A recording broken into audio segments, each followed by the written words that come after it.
Hello there, all you mildly to intensely attractive people. Matt Fradd claims all of his listeners are attractive, and he doesn't even know his listeners. So, given I actually know you all, and at least off the top of my head, can't think of any of you that are exceptionally ugly, I think I can safely deem you all mildly to intensely attractive. Like, have you seen Joe's shoulders? XD. Bet you didn't foresee that as the start to this life update. Regardless, the life update marches on.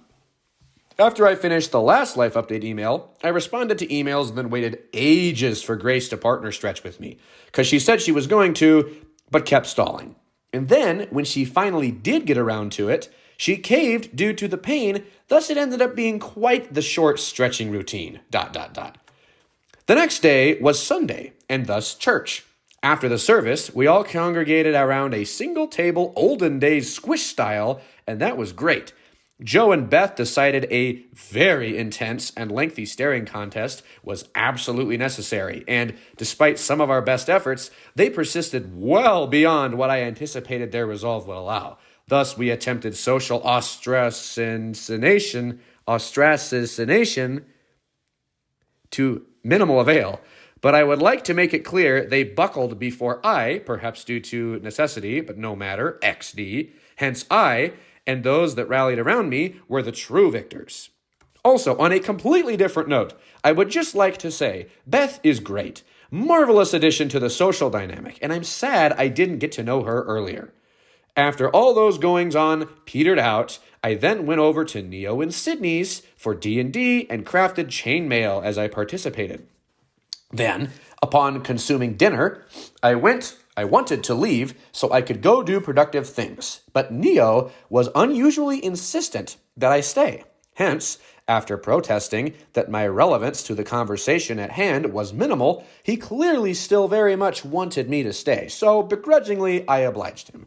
Then, after enjoying dipping single-shell noodles in the fancy cheese sauce Sydney made for like an hour, I got up to leave, finally, and it became more clear to me that leaving was bugging Neo on more than a conceptual level. Hence, it finally came through my thick skull that this was an emotional thing for him. I tend to forget he's a feeler just because he FJ morphs so well around me, XD. And so we ended up having a surprisingly raw conversation, which Sydney eventually jumped in on, which was basically about all the ways I had accidentally hurt the both of them emotionally with my blunt and efficient action. Well, I say accidentally, but that's not the right word. My actions were extremely intentional. I just didn't intend the particularly hurtful vibes they gave off. See, I don't register how what I do/say comes off most times. I just do what seems most efficient, and then that's the end of it, as far as my thought process goes, at least. But clearly, that's not the end of it. It's just people don't ever tell me what I did to hurt them. Guys, I promise I'm not attempting to be a jerk. I'm just inherently emotionally dumb, but also, you can't expect me to get emotionally smarter if you never tell me when I go wrong. It's like if you were teaching some kid math, and then he's like, 2 + 2 is 5, and then you're just like, good job, Jimmy. Now what's the next one? If you all always just act like everything is fine when it is in fact not fine, then how am I supposed to learn things are not fine? AKA, all you feelers, this is particularly your fault for not telling me, XD. Also, I would like to make it clear, I'm not saying I'll just acquiesce to whatever request you make. I reserve the right to be like, I know doing this thing will hurt you, but I'm going to do it anyway because even given the fact, it seems best to do it. That fact, best to do it. But still, I would at least like to have the how it affects people info because without it, I'm going to actually make bad decisions, ... So blame distribution aside, please, for my sake and all of yours, if something I say or do hurts you emotionally, then tell me. Also, I promise I won't disregard it or brush it off if you show me you're sincere. So if you've been pulling a Neo and Sydney and been bottling some bad vibes, then let me know, and I would very much like to talk it out. I genuinely mean it.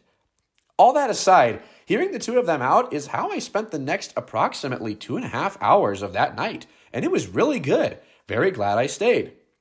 Once I got home, I wrote in my docs some, and then, with that done, I just went to sleep. The next morning, I scheduled an impromptu meetup with Neo, for which he graciously made time, and we talked over some big brain thoughts I had as a result of the conversation the night before. I feel we were able to reach an understanding that was really good. I then walked from campus over to Noodles, where I hung out with Caleb Christian again. Turns out he's actually an ENTJ, which is crazy. We're insanely rare, so other than William, he's the first I've met, and that was super fun to learn. We later both took a Big 5 trait test, and our scores correlated quite highly, so that was also very interesting. Don't get me wrong, Caleb has taken a very different path in life than I have, but nevertheless, I can totally see the ENTJ in him. Very exciting. After Noodles, I visited his apartment. He is really good at art, by the way. William, you're just straight outclassed, XD. And then we chilled at Alley Cat for a bit and just did basically baby life updates. And then, when the conversation reached a natural end of productivity, we called it like any two reasonable ENTJs would, XD. So yeah, it was a good hangout.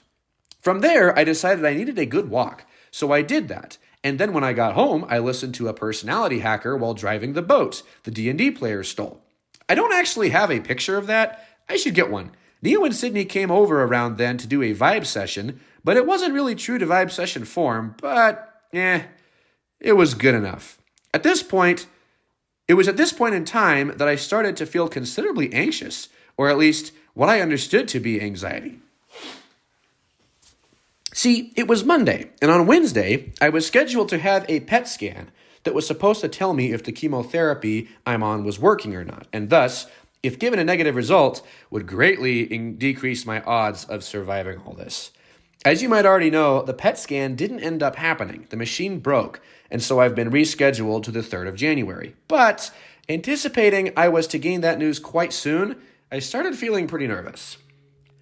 I just tried to sing through it on the way to D&D, but even with great music, the feeling of anxiety just kept building. By the time I got there, it was fairly overwhelming. You have to understand, I just don't get nervous. Well, that's not true. I definitely get nervous, but it's pretty darn rare. But at least in the last 5 years, I haven't felt anxious like that. Like maybe back in my high school freshman wrestling days, I would feel something comparable before a match, but still, like this was a very intense feeling of anxiety. So yeah, basically once I got to Joe's house, it became clear to everyone I wasn't doing so hot. I actually couldn't do much to hide it, ... And people tried to have me do push-ups or breathing exercises, and it helped a bit, but not very much. Honestly, it was very strange to be so overwhelmed by an emotion. Like I couldn't just be like, and no, we're not feeling this, like I can in every other situation. I very much did not like that. If this is how it is for you dominant feelers are all the time, then man, I do not envy you. And also, I'm sorry I've judged you prematurely, XD. So yeah, very nervously passed the time until D&D started, and then, even then, it didn't go away throughout the session, though the session did serve as a good distraction. But yeah, basically as soon as the session ended, I realized that this was just getting worse, and I actually needed to go home, so I left uncharacteristically early with Neo and Grace in tow, and just tried to survive the car ride back. Thankfully, Neo struck up a conversation with Grace, so I didn't have to talk, but even then it was fairly agonizing. Once I finally got home, I immediately hopped back in my car and took a drive. It took a bit and a lot of a very fervent prayer, but eventually I was able to calm down and work through the worst of the big emotions. I made it back home past midnight and just crashed once I got back. The next morning, I lay in bed for a while, just thinking, and then I realized I had letters, so I got cracking. Honestly, those helped so much. Actual God sent, so thanks you guys. After that, I was doing better, but still not great. I went to King Soopers and bought green tea mochi. I actually don't know what it is with me and green tea mochi, but apparently that's my comfort food, XD. And then I also got Qdoba, and I figured if there was any time to start watching Attack on Titan, it was now, so I began. After watching for a while, Joe, upon request, showed up, and may I just say, that man is a lad. He just watched with me for a bit, but eventually we went on a walk and talked some, and it turns out talking with him was just what I needed, because afterward, I felt remarkably better. To both his and my surprise, he has got unforeseen TE big skills, XD. So yeah, that was fantastic. I felt so much better by the end of that walk, though still not quite whole. and we played a few Magic games before he decided to head home. I then went on a drive with music, which was the big good. And after that, I attended Sydney's birthday party, which was somewhat awkward, but we did get to play Dutch Blitz, and I won, so that was a lot of fun. I used to play that game so much back in the day. Long ago, when I was still at HCS, me and the uncool girls would gather and play vicious games of Dutch Blitz at lunch. Now, I would like to ensure that it is understood I did not spend time with the uncool girls because I had no other social outlets in which I was welcome, but rather it was because I just really liked Dutch Blitz, and hence, who cares if that means I must join the uncool girls to play? And when soccer or ultimate frisbee wasn't being played, that was clearly the most interesting activity happening. Just want you to know, clarify that, XD. Those were the good days. Not like, those were the good old days, because there are definitely other preferable old days. But still, they were good old days, albeit not the good old days. I think the distinction I'm establishing is clear enough. Anyway, after that, I went on a run/walk and then conversed with people till 1 or so in the morning. The next day, Benj came over and we began a lengthy trek. We hit up 2 frisbee golf courses along our walk, one quite short, which Benj won just barely, and one quite long, which I beat him by 9 points.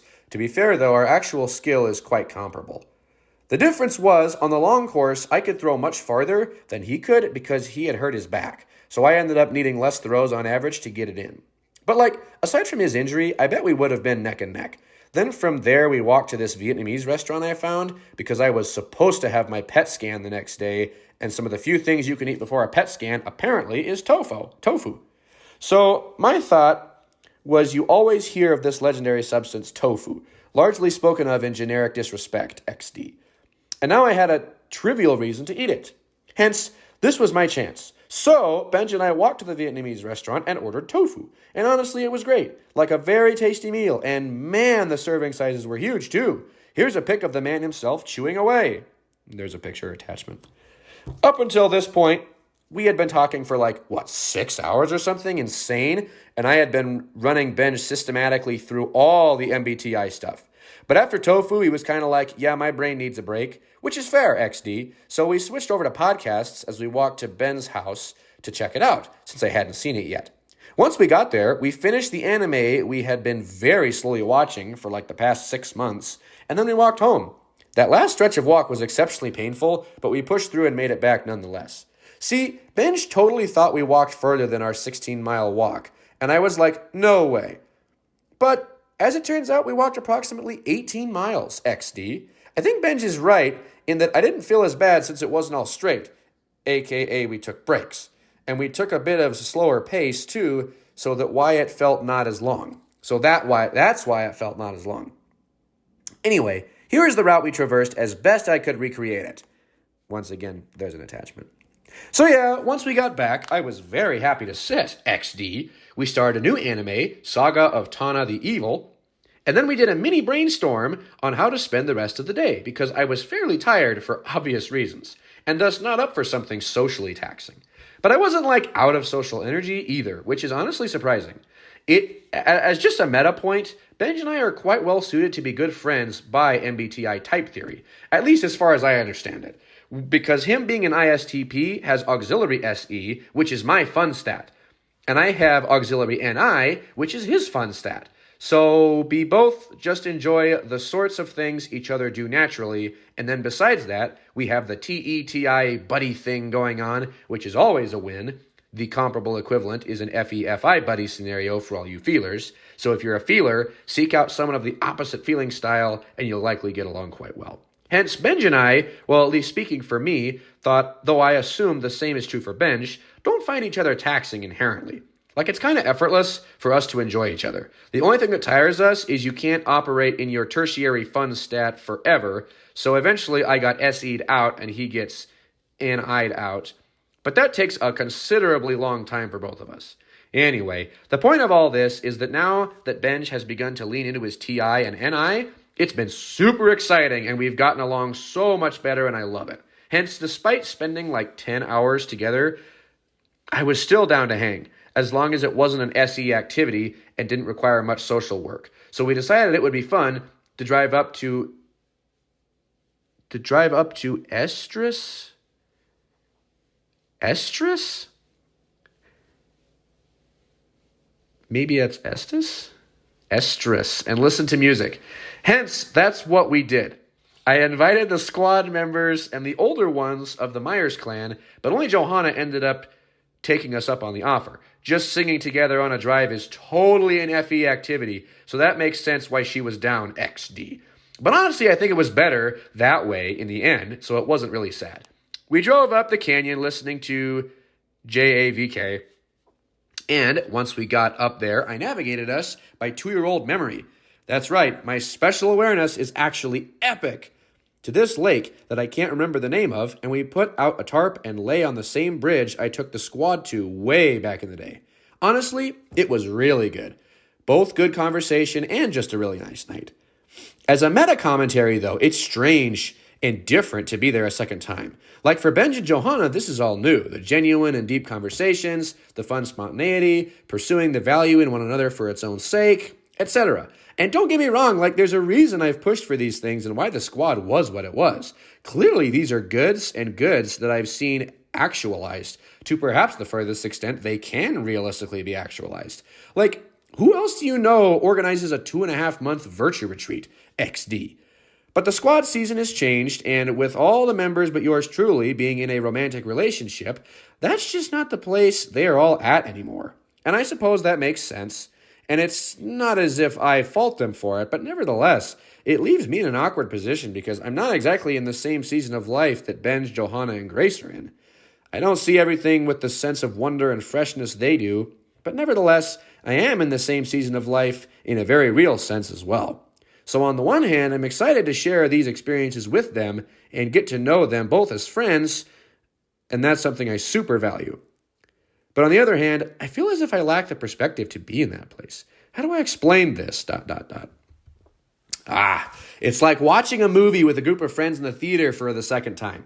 Like, sure, you really like the movie and you're glad to see it with a second group of friends, but it's still different seeing it the second time. Valuable, don't get me wrong, but your perspective isn't the same as those watching it for the first time. And because all your first watch-through buddies have decided they would rather not watch the movie again because apparently girls, and in Karina's case, guy, XD, are more interesting, and there isn't anyone with you that gets the sort of things you can only get on a second viewing. Like here you are being like, oh, now I see why the snake did that.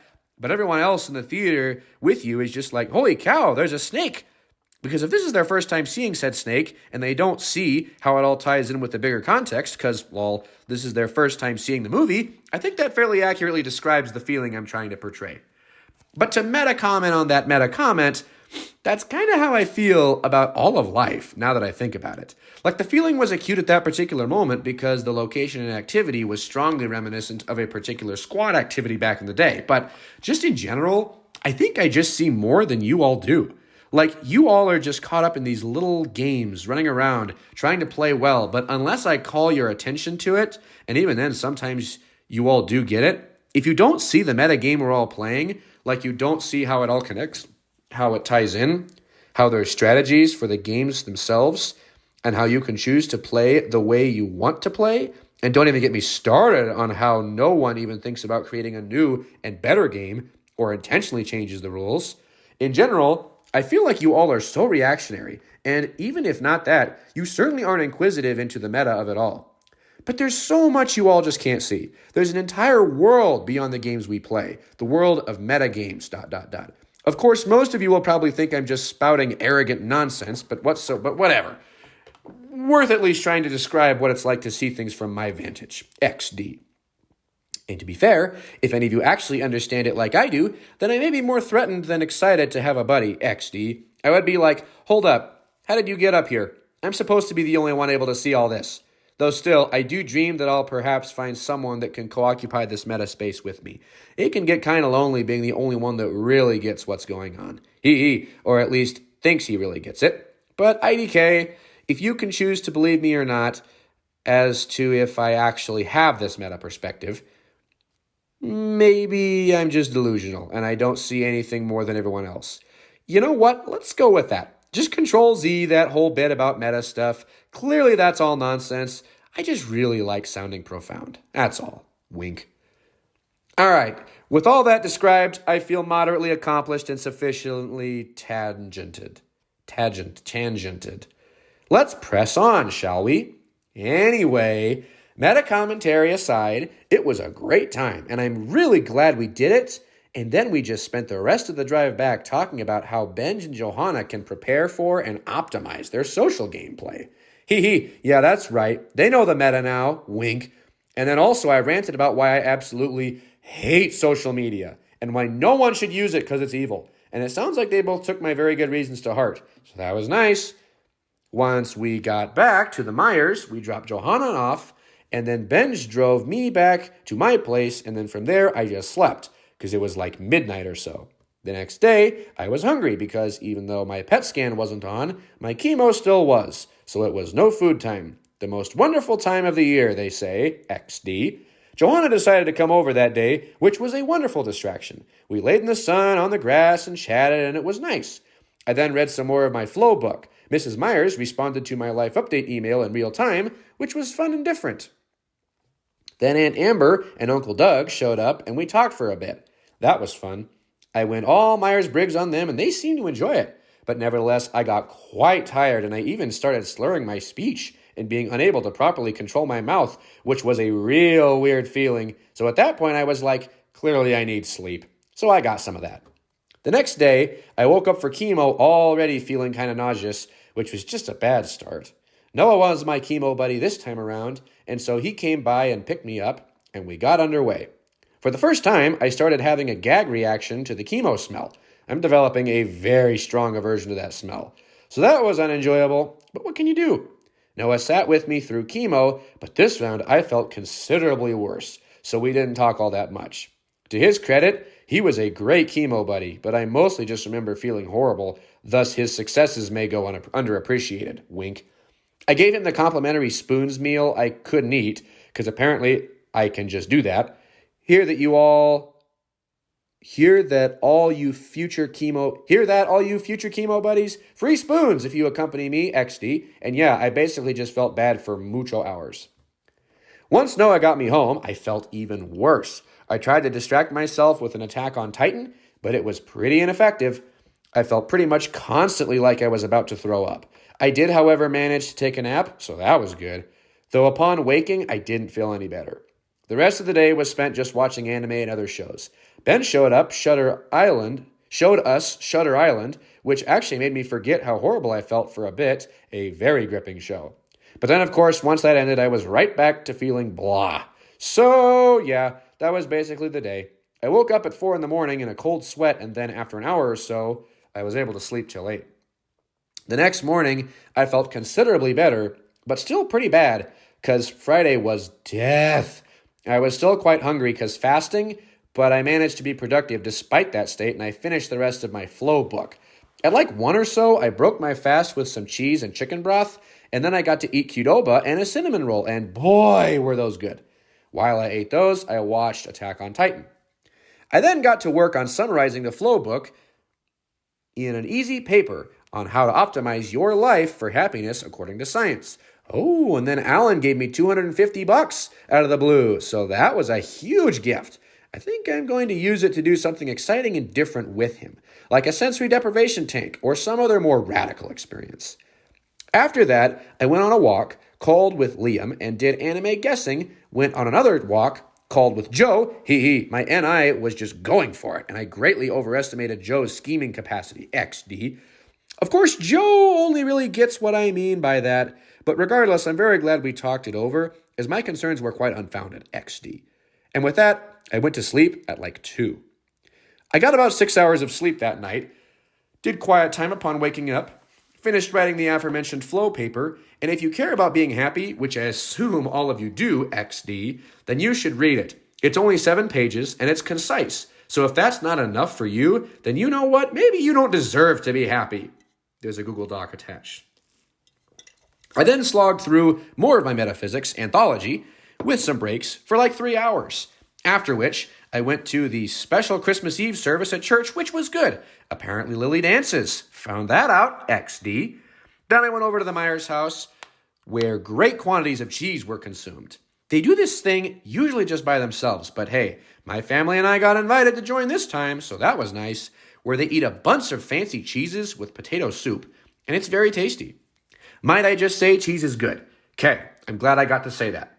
So yeah, just a bunch of small talk. Benj and I played table tennis and then ceiling table tennis, the latter of which was clearly more fun, XD. And then all of a sudden I got super tired out of the blue. I blamed chemo and decided it would best to drive home.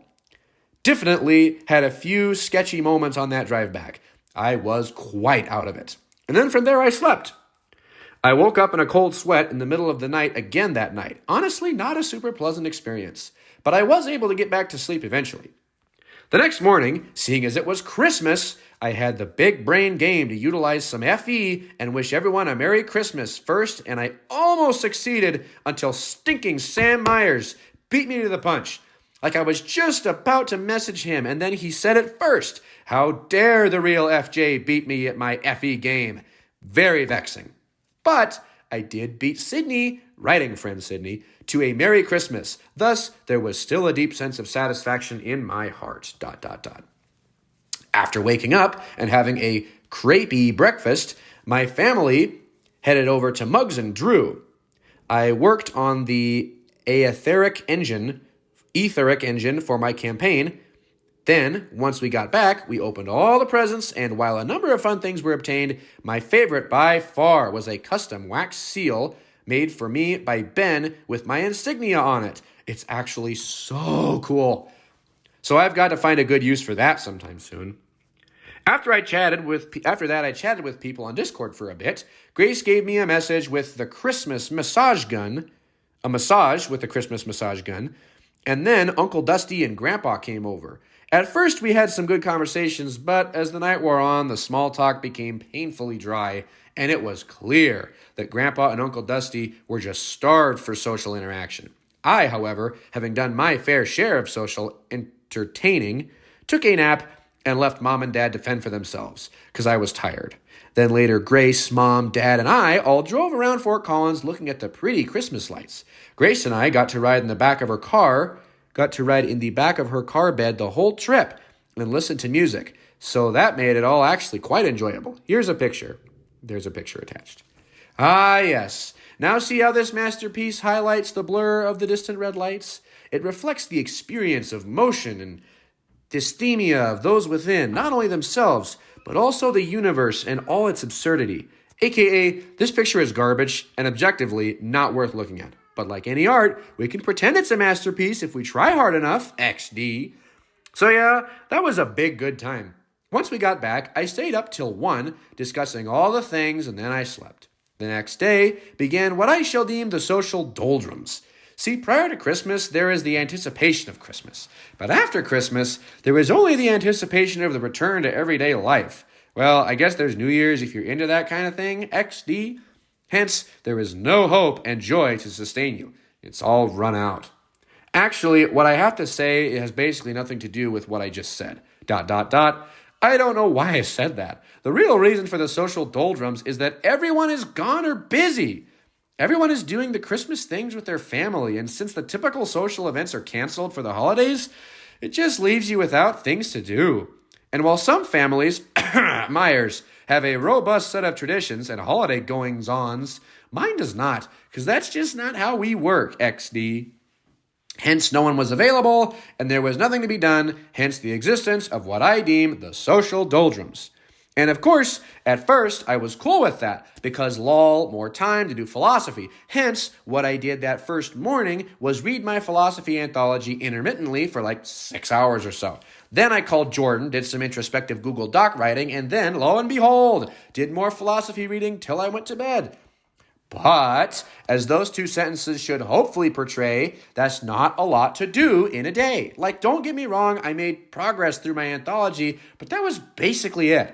And let me tell you, you don't understand the meaning of a boring read until you've read a 700-page, double-columned metaphysics anthology. Like, this thing is the slog to rule them all. I have never read something more boring in my life.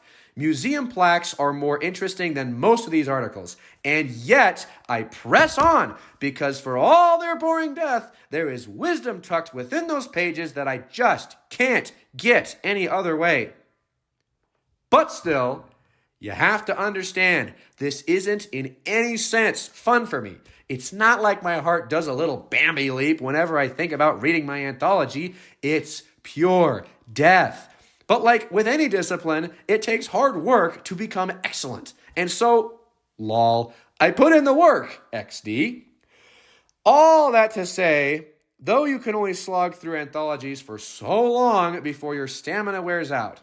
Like I did it that whole first day, but the second day I was feeling the grind.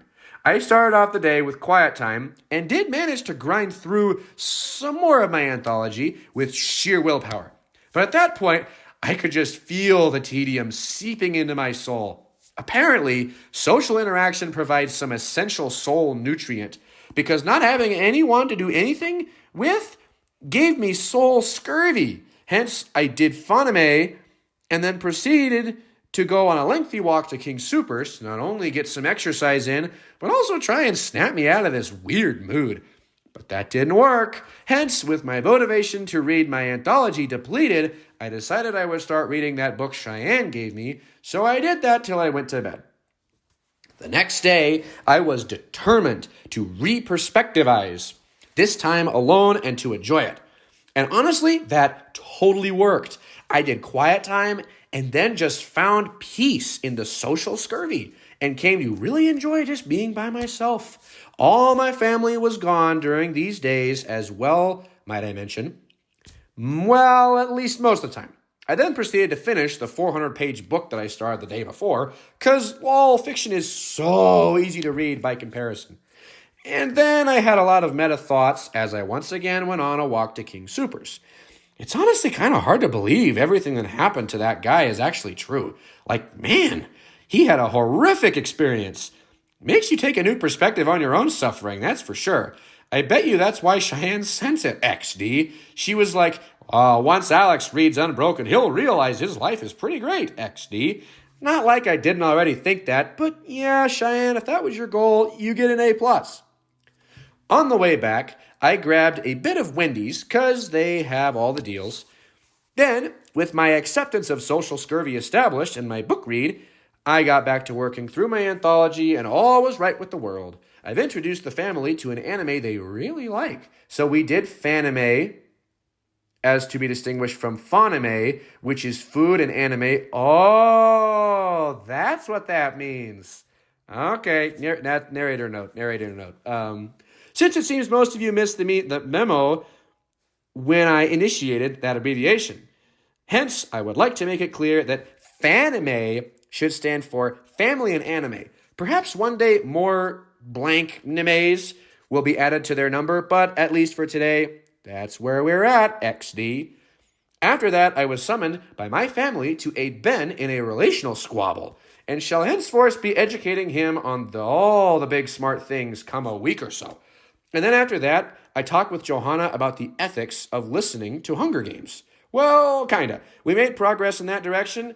We didn't actually finish the discussion, but mostly I was just like, this is way too much work to talk you through over text. You should just come over because that would be so much more efficient. So at some point, that will hopefully happen. Then after that, I went to sleep. As for yesterday, I started it off by doing philosophy. Then I ate food, and after that, my whole family was feeling the social scurvy, so we brainstormed for like an hour and finally decided to drive to Cheyenne, Wyoming for no particular reason. But once again, Grace and I got to ride in the car bed of Grace's car while Mom and Dad drove. This seems to be becoming a family tradition. So that made the trip so relaxing and enjoyable. Like, it was actually just so nice. I almost fell asleep. Once we got there, we wandered around a bit. We all got boba, which was different, but really good. And then we stumbled upon what I think has become my favorite restaurant in the world. This place, there are no words to describe its greatness. First off, it has 218 menu items. Do you understand how many menu items that is? Second, it is eclectic beyond description. and thus infinitely interesting. Like, you could stare at the walls for days and not see every picture. License plate, headless doll, etc. It is fantastic. But third, and most importantly, the food is amazing. Like, I had jalapeno deep fried mac and cheese balls, and they were absolutely spectacular. Like, good, beyond simple and basic words are capable of articulating. So, yes, we stumbled upon a gold mine, and you better bet I'm going there again. Absolutely amazing place. Here's the one picture I got. There's a picture. So yeah, after that amazing and greatly filling meal, we drove home. I worked on more philosophy. I bought, played, and then returned a VR game because it was lame. And then I started working on this email. Finally, today, I woke up, helped Grace try and diagnose her car's issues with little success. It seems it's leaking oil, but I can't for the life of me find out from where. So we just went down to Walmart and bought her a bunch of oil so she can just keep topping it off and ignore the problem. Hee. If you can't fix it, ignore it. That's my car life philosophy, ... Then from there, I got invited to play tennis with David. So I did. And after playing just the two of us for a while, two ladies asked to play doubles. And so we did that, and it was way more fun. They were better than we were because we're both bad, but they weren't like immensely better. So we were still competitive. Then I helped a random dude jump his car, drove home, walked downtown, and had a deep convo with Braden. The weather was absolutely gorgeous today. We got very mild, but still good, boba tea. And then once we got back, we played Magic for a while until he had to go. And then I sat down and finished this. And with that, we have reached the present. Once again, my Will You Live or Die PET scan looms before me. It's scheduled this Wednesday, so prayers for that would be appreciated. My goal is to not go into another anxiety spiral. Thank you very much, XD. So if this email gets sent out before that day and you happen to be free, maybe hit me up to hang, as I could definitely use the distraction. Wink. As always, prayers would be appreciated, and also, thank you all for the letters again, because they've definitely carried me a few times here. And yeah, that's all I have to say. Talk to you all next time.